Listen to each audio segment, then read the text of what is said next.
Católica Radio, www.catolicaradio.net. Id por todo el mundo y proclamad la buena nueva a toda la creación. Radio independiente al servicio de la Iglesia, transmitiendo desde Guadalajara, Jalisco, México.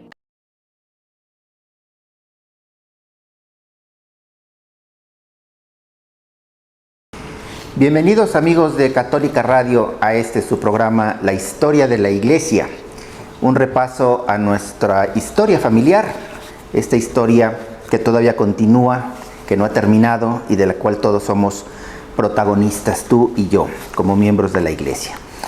En este programa vamos a continuar hablando del siglo XVI.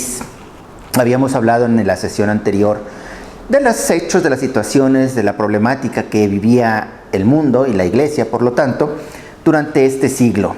Y vamos hoy a hablar de precisamente la respuesta de la Iglesia, cómo afrontó la Iglesia todos estos acontecimientos, ¿no? Algunos acontecimientos, podríamos decir los buenos, ¿no? Como fue el descubrimiento de América, otros no tan buenos, como fue la Reforma Protestante, ¿no? Y hablábamos también, por lo menos en la primera mitad de este siglo, cómo había el problema de el pensamiento y la cultura, digamos, renacentista, que había provocado una gran relajación dentro de la misma Iglesia, ¿no? Hasta el nivel de los papas y cardenales y obispos y todo esto. Bueno, pues toda esta problemática que ya comentamos en la sesión pasada, veremos cómo la afronta la Iglesia en este siglo también. Y vamos a empezar pues por el principio. ¿Qué fue lo primero qué acontecimiento se enfrentó la Iglesia? Pues fue el descubrimiento de América y el reto de la evangelización de este nuevo continente. Ya hablamos en la sesión pasada que la conquista de América, por lo menos la parte de iberoamericana, la que le correspondió a España y Portugal, que uno de los principales motivos de esta conquista fue precisamente la evangelización de los pueblos, ¿no? Ciertamente habíamos dicho, había motivos económicos, políticos, etcétera, pero esto es lo que distinguió a esta participación de España y de Portugal en la exploración y en la conquista de América, que también, como motivo importante, fundamental de esta labor de exploración y de conquista, fue precisamente la evangelización de los pueblos indígenas. Y esto lo tenemos documentado desde los primeros momentos del descubrimiento. Cuando Colón regresa a España, después de haber descubierto América, después de su primer viaje, inmediatamente, los reyes católicos le piden al Papa, en aquel momento era Alejandro VI, que les otorgue, ¿no?, el derecho de explorar y obviamente, de poseer estas tierras nuevas, que era pues una cosa, no se sabía de qué tamaño eran esas tierras, se habían descubierto algunas islas, ¿no? Recuerden ustedes. Pero decían, todo lo que descubramos, si el Papa se los otorgaba. Recuerden que todavía en esta época, pues el Papa era algo así como el árbitro supremo entre todos los reyes y entre todos los reinos y tal. Entonces, pues se le pide al Papa, los reyes católicos se lo piden y el Papa les contesta con una bula que se llama Intercetera, y que se publica incluso antes del segundo viaje de Cristóbal Colón, o sea, inmediatamente que se descubre. Y les leo un parrafito de esta bula, de este documento, en el cual Alejandro VI les otorga a los reyes católicos la posesión de todas las tierras que descubran y exploren, ¿no? Y les dice en este documento: os exhortamos que, al emprender y proseguir esta expedición con recta intención y celo de la fe ortodoxa, tengáis la voluntad y el deber de procurar que los pobladores de tales islas y tierras abracen la religión cristiana. O sea, aquí vemos un mandato muy claro del Papa. Les dice, sí, les otorgo esas tierras, pero tienen ustedes como obligación, como parte de esa exploración, el que los pobladores de estas nuevas tierras abracen la fe cristiana. Entonces vemos cómo hay una intencionalidad evangelizadora desde el primer momento. Ciertamente, en los primeros momentos de la exploración y los primeros asentamientos, hubo mucho desorden, pues no había una ley, no había una estructura civil, jurídica, de leyes en estas tierras, y entonces, pues efectivamente hubo mucho desorden al principio en la exploración y conquista en estos primeros momentos, a tal grado que los reyes católicos, alarmados de todo el desorden que había, enviaron en 1502, o sea, estamos hablando unos 10 años después del descubrimiento, a Fray Nicolás de Obando, con 12 franciscanos y 2.500 hombres de todo oficio y condición, para poner orden, es decir, ya un establecimiento, una organización un poco más digamos, estructurada, más ordenada, ¿no? Y en la cual, bueno, participaron estos primeros 12 franciscanos, 12 misioneros, ¿no?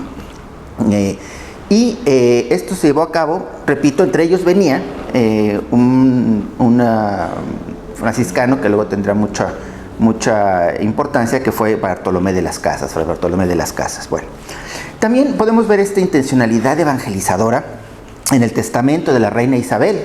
Ella en su testamento dice textualmente: de acuerdo a mis constantes deseos, no consientan ni den lugar que los indios reciban agravio alguno en sus personas y bienes, mas manden que sean bien y justamente tratados, y si algún agravio han recibido, lo remedien y provean.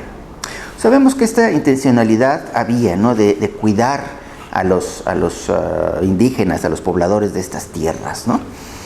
Sin embargo, a pesar de estas buenas intenciones y mandatos incluso, ¿no?, órdenes, por así decirlo, de parte de los reyes y, bueno, del Papa, evidentemente algunos gobernadores, algunos gobernantes maltrataron y abusaron de los indios. Y ante estos abusos y maltratos, la voz de la Iglesia se levantó.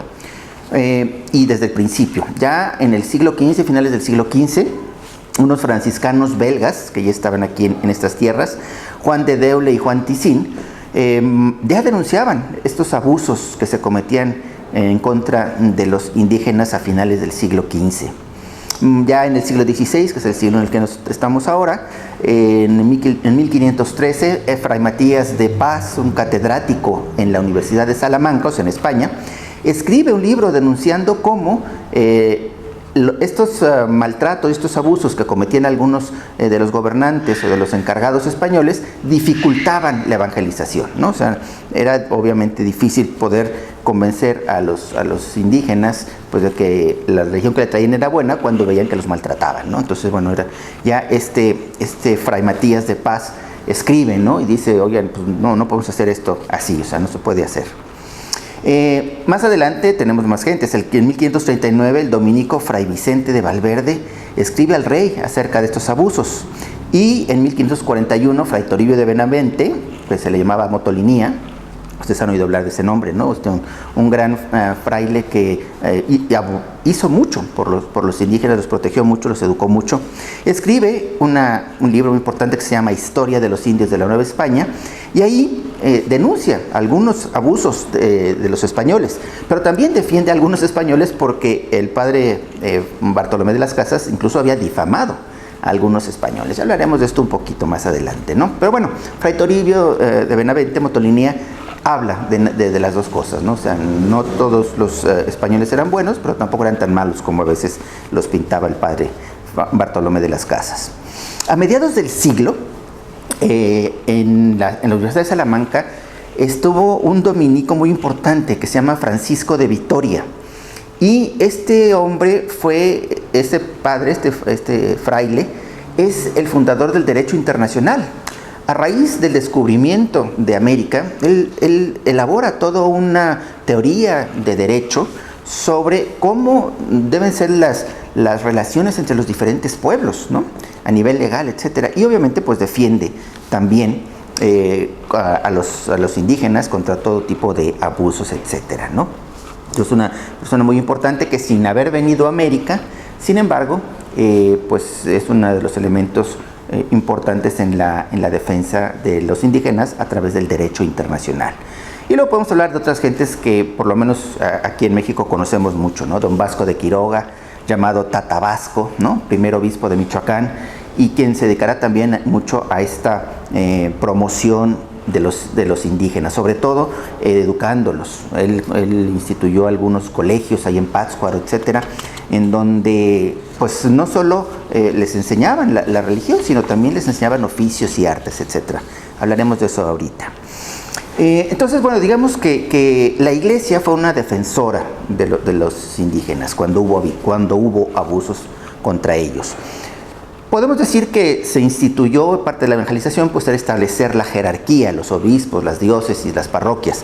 Y esto se empezó a hacer entre 1504 y 1511, cuando ya estaba más o menos, digamos, conquistada ya una buena parte o una parte interesante de esta zona, pues se empezó ya a establecer la jerarquía. En estos años, decíamos en 1504, 1511, se establece ya la jerarquía eclesiástica en Santo Domingo, que fue la primera isla que se descubrió, y Puerto Rico, ¿no? Acuérdense que pues, Colón llegó primero a estas islas. En Cuba, en 1515, se establecen ya 2 diócesis, también en la isla de Cuba. Y durante la conquista, o sea, durante los años que duró la conquista de México, de Perú, de Colombia, de Venezuela, de Chile, de Argentina, durante esos años se fueron estableciendo las diferentes diócesis, ¿no? A la par que se iba conquistando, se iba estableciendo también la jerarquía católica, la jerarquía eclesiástica.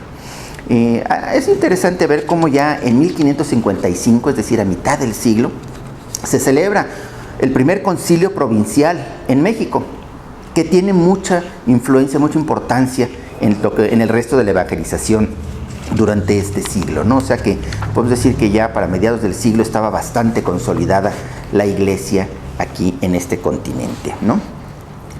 Decíamos que, por otro lado, además de evangelizar, la iglesia también educó, o sea, no se limitó solamente a enseñar la doctrina y a bautizar a las personas, sino que también se preocupó de la promoción de los indígenas. Se establecieron colegios donde se les enseñaba oficios, artes y letras, o sea, a leer, a escribir, etcétera. Y sobre todo esto, bueno, pues lo vemos claramente en algunos colegios muy importantes como el de Tlatelolco en la Ciudad de México, que fue hecho por los franciscanos, o el de Tiripitío en Michoacán, que fue hecho por los agustinos, o el que ya mencionábamos de Pátzcuaro, fundado por el obispo Tatabasco, ¿no? Don Vasco de Quiroga. Y es interesante que en 1551, a mediados del siglo, se fundan las universidades de México y de Lima, también bajo los auspicios de la iglesia. Y entonces, bueno, pues vemos, por lo menos aquí en México, la Universidad Nacional Autónoma de México tiene sus raíces en esta universidad fundada por la iglesia en 1551, ¿no? Así que también la labor de evangelizadora de la iglesia no se preocupó no solo de la parte espiritual, sino también de la parte, digamos, intelectual, educativa de los indios, ¿no?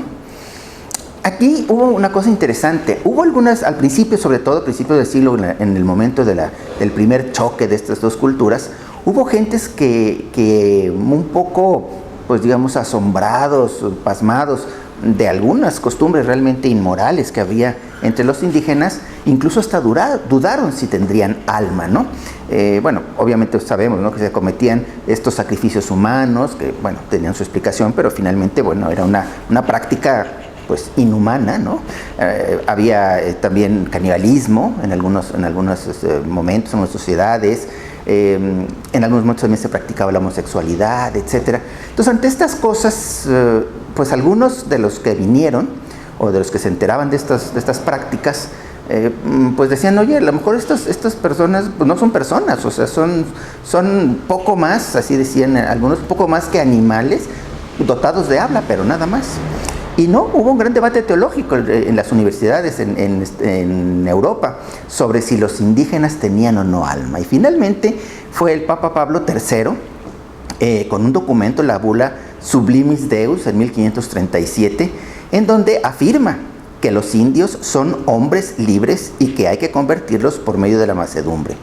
Y ya con esto zanja la disputa el Papa, ¿no? Se dice, no, estas personas son seres humanos, tan humanos como cualquiera, a los que hay que convertir no por la fuerza, sino por el convencimiento, ¿no? Por la mansedumbre, como dice textualmente en esta bula. Entonces, bueno, ¿qué podemos decir resumiendo de esta evangelización de América? Pues bueno, pues decimos que la evangelización de América fue principalmente obra de los franciscanos, de los agustinos y de los dominicos principalmente. Más tarde llegaron los jerónimos y los mercedarios y los jesuitas a partir de 1571, que llegaron al Perú, y en 1572 a la Nueva España, a lo que hoy es México. Entonces, pues estos fueron los primeros misioneros y hubo entre ellos pues, gentes muy importantes, gentes que realmente sobresalieron por su celo apostólico, por su pues amor a estas personas, a los indígenas, y su interés en transmitirles la fe. Hablaremos de ellos un poquito más con detalle en cuanto regresemos de este pequeño corte. Católica Radio, www.catolicaradio.net. Id por todo el mundo y proclamad la buena nueva a toda la creación. Radio independiente al servicio de la Iglesia, transmitiendo desde Guadalajara, Jalisco, México. Bienvenidos de regreso, amigos de Católica Radio, a este su programa Historia de la Iglesia. Estamos hablando de la evangelización en América. Y decíamos que, bueno, pues los grandes evangelizadores de estas tierras fueron en un primer momento los franciscanos, los dominicos y los agustinos, quienes después, bueno, se vieron reforzados, por así decirlo, por los jerónimos y los mercedarios. Y finalmente los jesuitas, que llegan a partir de 1571 a Perú y 1572 aquí a la Nueva España, lo que es México ahora. Y podemos mencionar algunos nombres, ¿no? Algunos quizá no son conocidos, otros quizá no tanto, pero fueron gentes de todos estos que fueron protagonistas de esta evangelización. Tenemos así a Fray Julián de Garcés, a Bartolomé de las Casas, Fray Toribio de Benavente, llamado Motolinía, Fray Bernardino de Sahagún, el obispo don Vasco de Quiroga, Pedro de Gante, Francisco Solano, Antonio de Montesinos, Juan de Zumárraga, Juan del Valle, Pedro Delgado, Domingo Navarrete, José de Ancheta, Manuel Nóbrega y muchos más, ¿no? Estos serían algunos nombres que quizá a algunos de nosotros nos suenen, otros no tanto. Pero bueno, son gente que en su momento, durante todo este siglo, fueron protagonistas. No hay que olvidar que también hubo mártires tanto a manos de los indios, en algunos casos, de los indígenas, pero curiosamente también algunos mártires a manos de los españoles, como el caso del obispo Fray Antonio de Valdivielso, un dominico, que murió a manos de los españoles precisamente por defender a los indígenas, ¿no? Entonces, ¿qué decir de esta evangelización de América? Bueno, pues es importante mantener una visión amplia sobre esta gesta evangelizadora de la Iglesia y, no hay que decirlo, de España y Portugal, ¿no? En este momento. ¿Y por qué digo amplia? Porque pues es muy difícil y del todo equivocado poder decir hubo unos buenos y unos malos, ¿no? Dividirlo y verlo en clave de quiénes fueron los buenos y quiénes fueron los malos. Pues ni todos los misioneros eran buenos y todos los conquistadores malos, ni al revés, ¿no? Ni todos los misioneros malos y los conquistadores buenos. Y tampoco, incluso dentro de los, españoles o portugueses, de los europeos, ni todos los misioneros eran buenos y todos los conquistadores malos, ni al revés. O sea, no había buenos y malos absolutamente, ¿no? Como en toda empresa humana, hubo de todo. Hubo buenos y malos en ambas partes, hubo cosas muy positivas y cosas también, mucha crueldad y mucha violencia y mucho abuso también, ¿no? Entonces, bueno, hay que mantener esta visión amplia, pero no podemos ignorar la gran labor evangelizadora que llevó a cabo la Iglesia y los conquistadores en América. Por supuesto que un elemento imprescindible y sin el cual no se explica esta evangelización fue el acontecimiento extraordinario que sucedió también en este siglo, en 1531, la aparición de la Virgen de Guadalupe en el Cerro del Tepeyac. La Virgen se aparece a un indígena recién converso, Juan Diego, de los primeros que se convierten, en 1531, y la Virgen, ¿qué es lo que hace? Apoya esta evangelización y señala también cómo estas dos culturas tan diversas, como era la cultura indígena, la cultura de estos pueblos, de estas zonas, y la cultura europea, representada por los españoles, por los portugueses, cómo están destinadas a fundirse y crear un nuevo pueblo, ¿no? El pueblo americano, el pueblo mestizo y el pueblo sobre todo cristiano, ¿no? Un pueblo cristiano. Entonces, bueno, pues la historia de la Virgen de Guadalupe es bien conocida por la mayoría de todos los católicos, por lo menos de una gran mayoría. Nos tomaría 2 o 3 sesiones hablar del acontecimiento guadalupano, Pero pues yo creo que no podemos meternos en ello, en esta historia así que estamos viendo un poco a vuelo de pájaro, ¿no? De toda la historia. Pues tendríamos que referirnos a muchos libros y muchas conferencias y muchos estudios que ha habido sobre este gran acontecimiento de la Virgen de Guadalupe.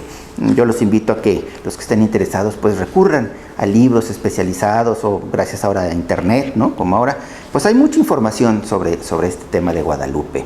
Hay películas, etcétera. Bueno, pues ahí está este evento que sin duda fue un evento clave, central en la evangelización de América, ¿no?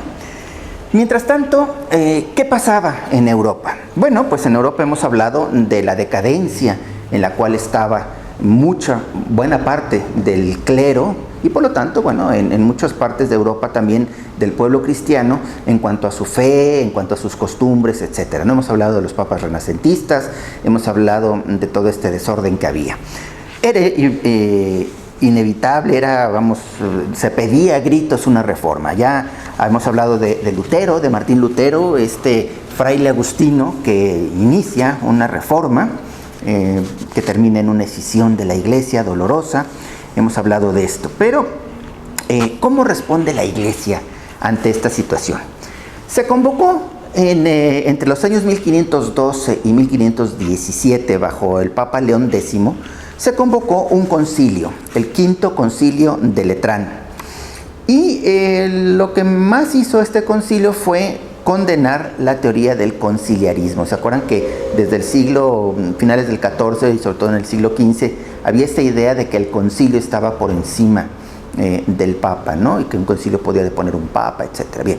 Y bueno, pues aquí finalmente, bajo el Papa León X, este concilio, pues dice que no, o sea, reafirma la doctrina tradicional, ortodoxa, de que el gobierno supremo de la iglesia está en la persona del Papa, ¿no? Porque pues es el vicario de Cristo, es a quien Cristo le encomienda el gobierno y el cuidado de la iglesia.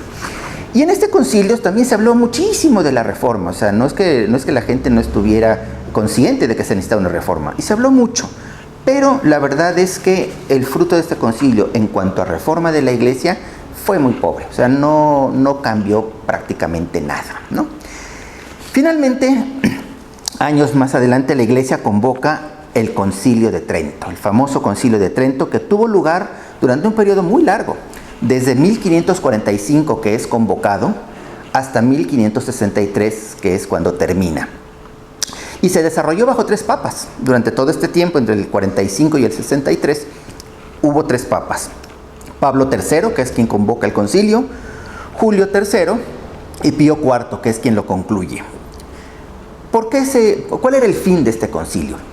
Bueno, evidentemente era una reacción ante la situación de la iglesia.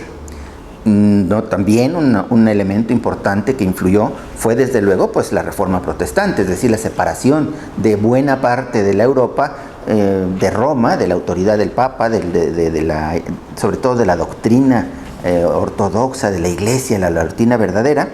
Entonces, bueno, esto también evidentemente fue un elemento, pero sobre todo los fines de este concilio fue reafirmar la ortodoxia, o sea, salvar la doctrina verdadera, buena, sana, y las costumbres que se desprenden de ahí, obviamente, mantener la unidad de la iglesia, es decir, reafirmar aquellas cosas que son fundamentales en la iglesia, y reanimar la santidad del clero y del pueblo. Entonces, esto fue lo que se propuso, los fines, digamos, últimos de este concilio.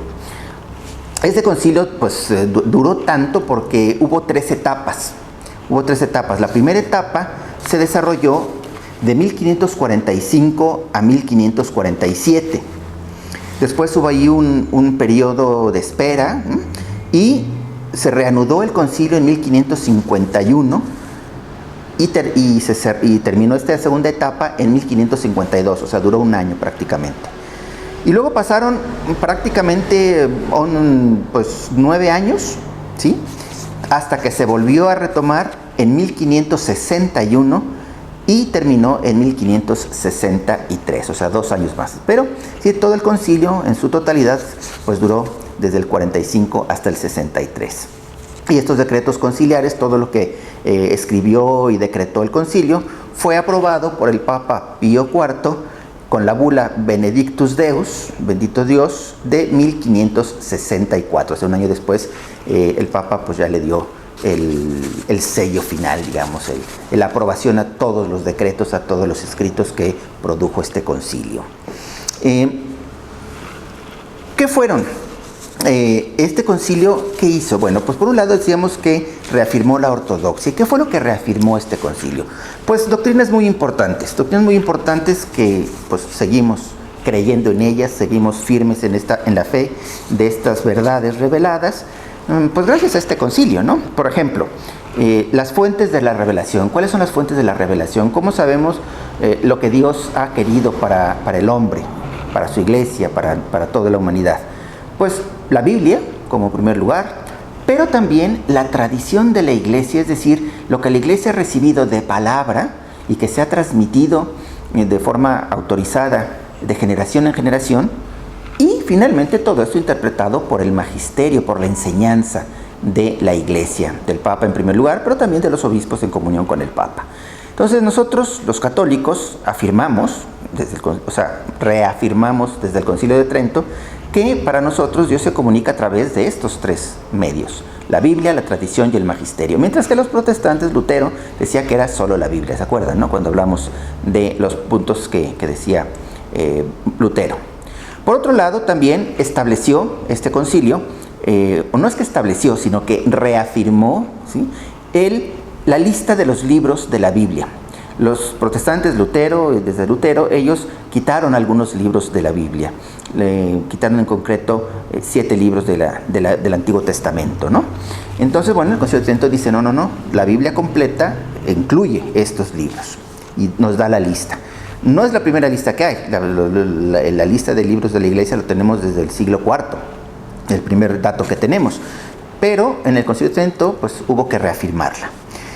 Se aclaró, se especificó mejor, se explicó mejor varias doctrinas. La doctrina del pecado original, de la gracia y de los sacramentos, que se volvió a reafirmar que son 7, porque como veíamos Lutero nada más aceptaba 2, ¿no?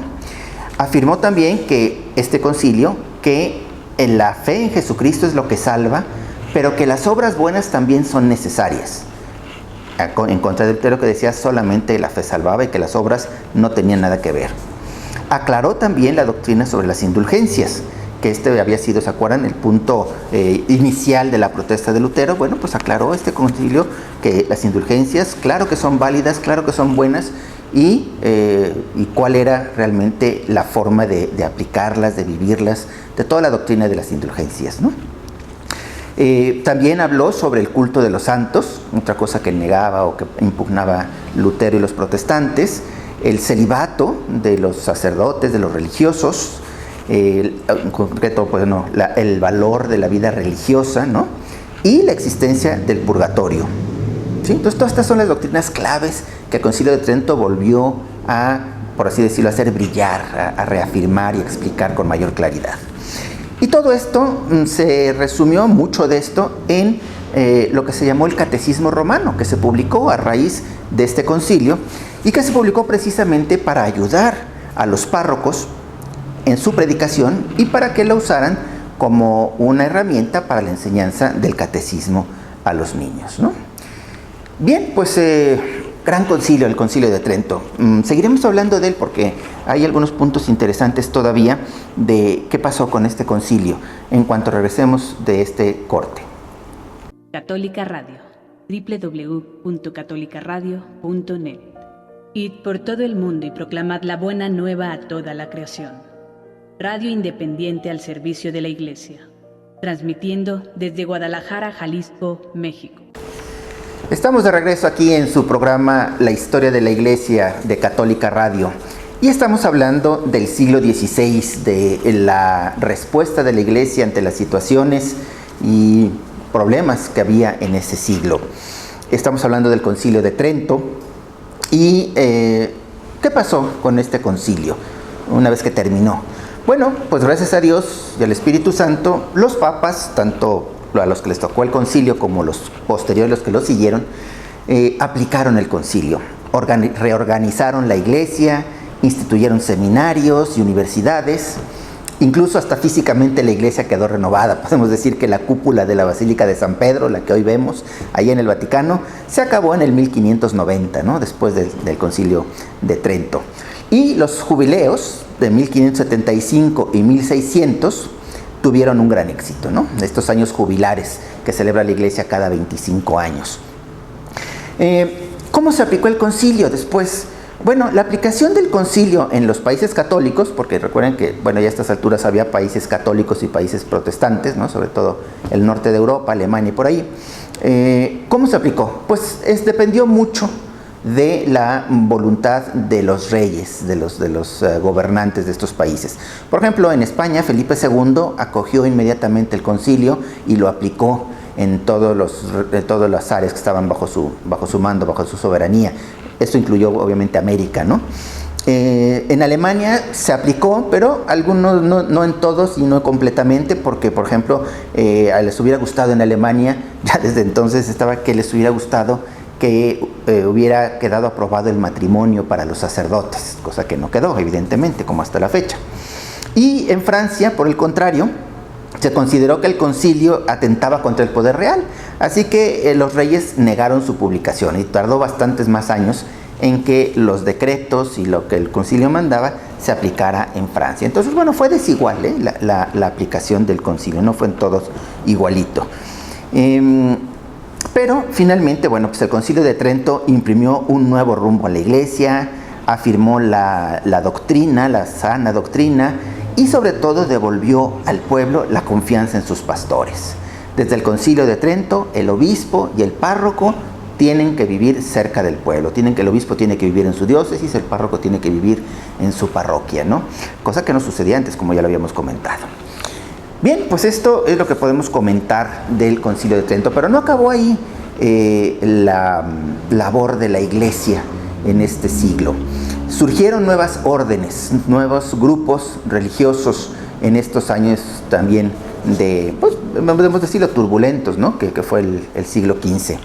Nacieron algunos que son conocidos, que han llegado hasta nosotros, otros quizás no son tan familiares, pero que existen. Uno fue el Oratorio del Amor Divino, del Divino Amor, surgido en Roma en tiempos del Papa León X. Otros fueron los teatinos fundados por el cardenal Pedro Carafa, un cardenal, y San Cayetano, se llama San Cayetano. Se llaman teatinos porque este obispo, este cardenal Carafa, era obispo de una ciudad que se llamaba Teate, y como él era el fundador, pues la gente los empezó a llamar los de Teate, los teatinos, y bueno, con ese nombre han llegado hasta nuestros días. Fueron una vida sacerdotal santa, ellos promovieron mucho la santidad de la vida sacerdotal, y fue una orden que se extendió mucho y que hasta la fecha existe. Otros son los barnabitas, también fundados por San Antonio María Zacarías, que es una orden de clérigos regulares y cuya finalidad es la instrucción religiosa del pueblo. Ellos se dedicaron a enseñar la doctrina al pueblo y la educación de la juventud, los barnabitas. Mención importante también merecen los capuchinos, una rama de la orden franciscana. Ya hemos hablado, cuando hablamos de la fundación de los franciscanos allá en el año 1200 y tantos, en el siglo XIII, ya hablamos que posteriormente se dividieron. Bueno, los franciscanos se dividieron en este siglo, en el siglo XVI. Ya desde el siglo XV había habido algunas tensiones dentro de los franciscanos por la forma de interpretar y de querer vivir la regla, las constituciones que se habían venido observando desde la época de San Francisco. Y finalmente, bueno, bajo el Papa León X se llevó a cabo la primera escisión, la primera división entre los franciscanos. Esto fue en 1517. Por un lado estaban los que se llamaron los franciscanos observantes, que digamos serían los franciscanos que querían seguir viviendo como habían vivido hasta ese momento, y surgieron los franciscanos conventuales, que querían vivir en conventos y tener conventos. Entonces, bajo el Papa León X, decíamos, en 1517, se separó y se hicieron estas dos ramas. Y dentro de los conventuales, liderados por uno de ellos, por Fray Mateo de Baccio, hubo un grupo que querían vivir sí en los conventos, pero con una vivencia muy estricta de la regla de San Francisco, o sea, de las constituciones, de las normas de San Francisco. Y bueno, empezaron esta idea, ¿no?, de vivir más estrictamente la regla de San Francisco. Fue aprobada por el Papa Clemente VII en 1526, o sea, unos 9 años después de que se habían separado los conventuales y los observantes, y estos estaban dentro de los conventuales. Y en un primer momento se les denominó ermitaños franciscanos, porque vivieron una vida muy austera. Y más tarde se les llamó capuchinos, pues porque usaban hábitos de una tela muy dura, muy áspera, ¿no?, señal de penitencia, y con una capucha muy grande, ¿no?, con una capucha muy grande. Pues bueno, ¿qué pasó? Esta digamos, subrama de los conventuales, al principio sufrió mucho a manos de sus propios hermanos franciscanos, ¿no? Tanto así que incluso los 2 primeros vicarios generales, o sea, los 2, digamos, superiores de este grupo, que fueron Mateo de Baccio, el que lo inició, y su primer sucesor, Luis de Frozombone, se regresaron a los observantes. O sea, podríamos decir que no aguantaron la presión y regresaron a ser, digamos, de los franciscanos observantes, franciscanos originales. Y para acabarla, para el colmo de males, el tercer vicario, Bernardino Oquino, descuidó su vida eremítica, su vida de oración, y acabó contemplativa, y terminó pasándose al protestantismo y huyendo a Suiza. Entonces, bueno, pues ese fue el inicio de los capuchinos, así muy turbulento, con mucho sufrimiento. Pero a pesar de todo, los capuchinos siguieron creciendo con el apoyo de algunos cardenales y obispos. Y pasadas estas primeras tormentas de su inicio, finalmente ya en el siguiente siglo, o sea, en el siglo XVII, el Papa Pablo V les dio plena independencia de los conventuales en 1619, ¿no? Pero ya ellos habían empezado a vivir esta regla franciscana dentro del convento, pero muy estricta, desde este siglo, ¿no?, en el siglo XVI. Aunque se separaron formalmente, ya aprobados por la Iglesia, hasta el siguiente siglo, 1619.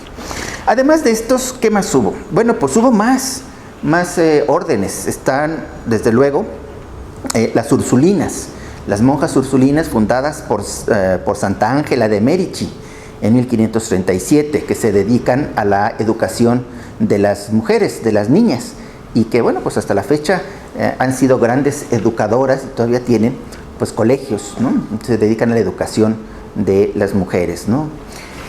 También está lo que se ha llamado, y existe también hasta nuestros días, el oratorio de San Felipe Neri.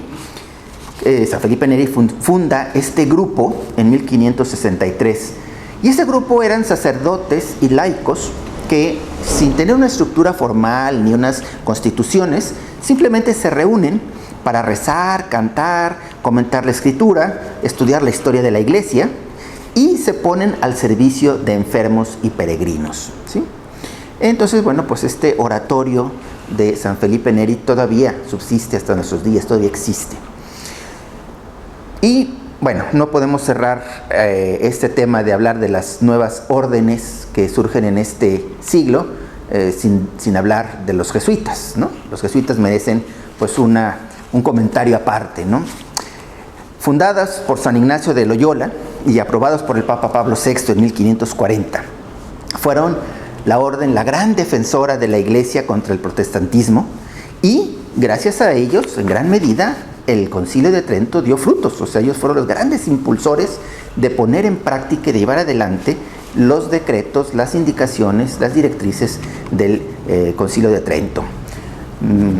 Sabemos la historia fundamental de San Ignacio. Él era un soldado español y en una batalla es herido por una bomba y tiene que pasar algunos tiempos recuperándose de sus heridas, y en ese momento él experimenta, leyendo libros y el Evangelio, etcétera, una gran conversión, y de ahí surge este cambio en su vida, y se decide a fundar este grupo, esta nueva Compañía de Jesús, ¿no? El nombre oficial de los jesuitas es Compañía de Jesús, y es un nombre de origen militar.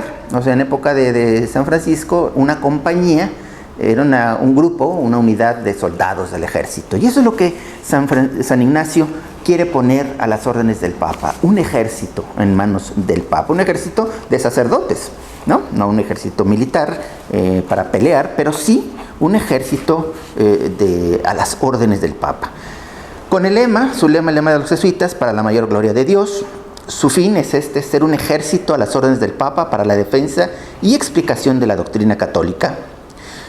Tan es así que los jesuitas hacen un cuarto voto, aparte de los 3 votos tradicionales de todos los religiosos, que son el voto de pobreza, de castidad y de obediencia.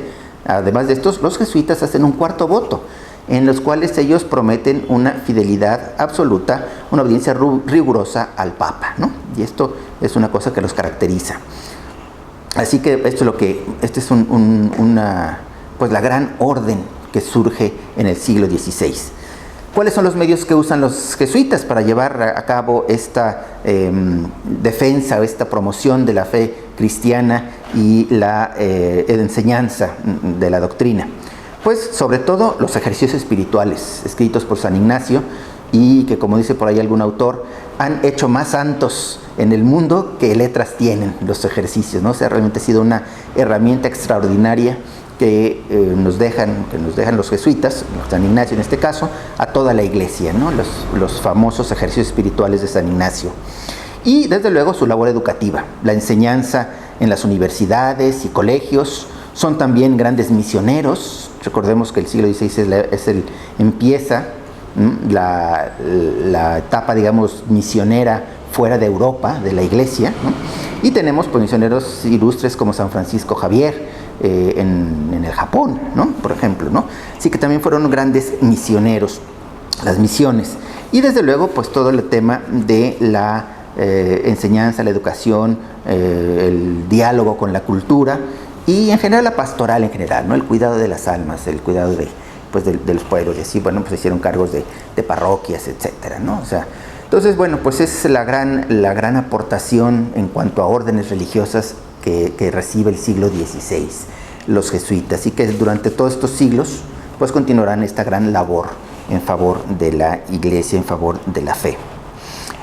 Baste decir que a la muerte de San Ignacio, la orden ya contaba con 12 provincias que se extendían desde Brasil a Japón, más de 100 casas y cerca de 1000 miembros. Así que pues la Compañía de Jesús fue de los primeros impulsores de la restauración católica europea, de las misiones y de la enseñanza cristiana en la sociedad, ¿no? Pero no termina aquí la labor del Espíritu Santo en este siglo. Repito, un siglo realmente un cambio importante en la iglesia, un renacer de la iglesia auténtico. ¿Por qué? Pues porque el Espíritu Santo, además de pues, regalarle a la iglesia el Concilio de Trento, las nuevas órdenes, entre ellas pues, los jesuitas como orden más, digamos, de mayor impacto, por decirlo así, también el Espíritu Santo en este siglo le regala a la iglesia unos grandes místicos y escritores espirituales. Los grandes místicos de este siglo son los españoles Santa Teresa de Ávila, de la cual en este año acabamos de celebrar su 500 aniversario, ¿no?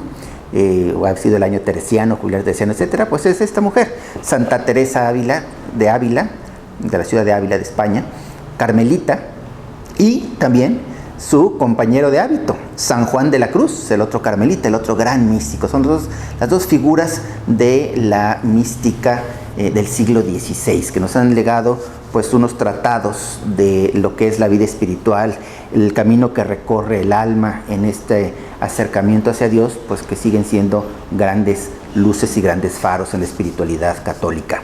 Santa Teresa de Jesús o Santa Teresa de Ávila pues ha sido nombrada doctora de la iglesia, ¿no? Y así que bueno, pues estos son dos hombres que han tenido también, dos personas que han tenido también una gran influencia en la espiritualidad católica. Pero no nos referimos a ellos, porque también de este siglo hubo grandes escritores espirituales, no místicos como estos, o sea, no tuvieron experiencias místicas, pero sí grandes escritores espirituales, muchos de ellos, repito, también españoles, ¿no? Estuvo Francisco de Osuna, franciscano él, San Juan de Ávila, que no hay que confundir con San Juan de la Cruz, pero bueno, también es otro español que vivió en Ávila, San Juan de Ávila. San Francisco de Borja, ¿no?, que fue pues un escritor espiritual impresionante. Fray Luis de León, Fray Luis de Granada, San Pedro de Alcántara en España, ¿sí? Y fuera de España, pues está también San Francisco de Sales, ¿no?, también un escritor espiritual, obispo, que él también le tocó pues luchar, rebatir, combatir todo el tema de los protestantes allá en Suiza y en esa zona, ¿no?, que es donde él estuvo. Así que, bueno, pues Dios, ante todos estos problemas que relatábamos y que veíamos en la primera sesión de este siglo XVI, no se queda con los brazos cruzados. Dios no abandona su iglesia. Dios siempre saca bien del mal, ¿no? Y de toda esa confusión y de toda esa decadencia que veíamos en la que había caído la iglesia, pues resurge esta iglesia revitalizada, esta iglesia con una conciencia más clara de quién es, de su doctrina, de su deber, de todo lo que debe de hacer por la humanidad. Pues surge esta iglesia, ¿no? Y tiene además por delante pues todo este nuevo continente americano por evangelizar, y se dedica a ello, se aplica a ello, y entonces pues tenemos una iglesia ahora sí renacentista, que renace, pero en el buen sentido de la palabra, es decir, una iglesia con una nueva vitalidad, con nuevos bríos, con nuevos ánimos. Y esa será la iglesia que continuará en los siguientes siglos, como veremos, no sin problemas, no sin dificultades, pero pues siempre asistida por el Espíritu Santo. Bien, pues esto es todo por hoy. Con esto cerramos el siglo XVI, y en la próxima sesión hablaremos del siguiente siglo, el siglo XVII. Muchas gracias y hasta la próxima.